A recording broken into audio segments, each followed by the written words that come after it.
घूमत रहे तो एक लड़की अपने महतारी से कुछ कहा थी। वो लड़के पढ़ाई जाते रहे हैं, तमाम लड़के पढ़ाई जाते रहे हैं। तो वो लड़की अपने महतारी से कहा थे, पढ़े खातिर दिल बेकरार बड़ा होला,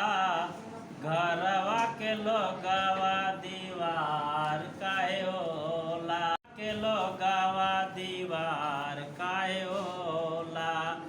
बिटिया के जिंदगी बेकार काहे होला, बिटिया के जिंदगी बेकार काहे होला, पढ़े खातिर दिल बेकरार बड़ा होला, घरवा के लोगवा दीवार काहे होला, घरवा के लोगवा दीवार काहे होला, भाई हमार पढ़े जाले घर के बहरिया, भाई हमार पढ़े जाले घर के बहरिया, हमरा के राखे माई घर के भीतरिया, हमरा के राखे माई घर के भीतरिया, जब सरकार हो, जब सरकार फ्री सब कुछ देला, घरवा के लोगवा दीवार काहे होला,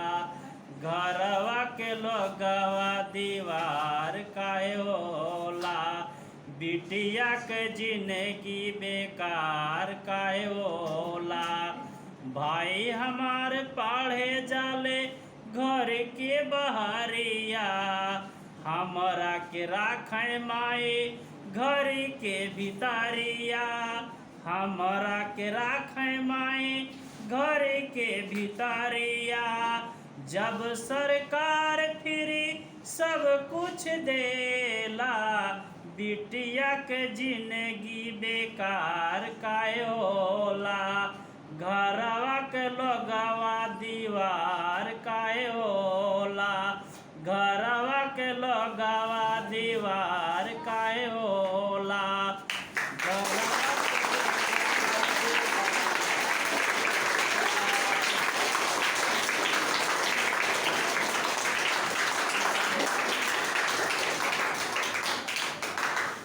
चूल्हा चौका खेती बाड़ी भले हम करब, चूल्हा चौका खेती बाड़ी भले हम करब, बकरी चराइब बाकी माई हम पाड़ब, चूल्हा चौका खेती बाड़ी भले हम करब, बकरी चराइब बाकी माई हम पाड़ब, बकरी चराइब बाकी माई हम पाड़ब, बिटिया के जिंदगी हो, बिटिया के जिंदगी बेकार काहे होला, घरवा के लोगवा दीवार काहे होला, काचे उमेरिया में लड़का खोजाले, काचे उमेरिया में लड़का खोजाले, माई बाबू के बोझ काहे बेटी बुझाले, माई बाबू के बोझा काहे बेटी बुझाले, बेटी बुझाले, सभे पढ़ी लिखल, सभे पढ़ी लिखल मेहर खोजेला, घरवा के लोगवा दीवार काहे होला, पढ़े खातिर दिल बेकरार बड़ा होला, घरवा के लोगवा दीवार काहे होला, काचे उमेरिया में लड़का खोजाले, माई बाबू के बोझा काहे बेटी बुझाले, बेटी बुझाले,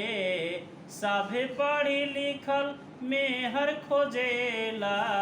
घरवा के लोगवा दीवार काहे होला, घरवा के लोगवा दीवार काहे होला, पढ़े खातिर दिल बेकरार बड़ा होला, घरवा के लोगवा दीवार काहे होला।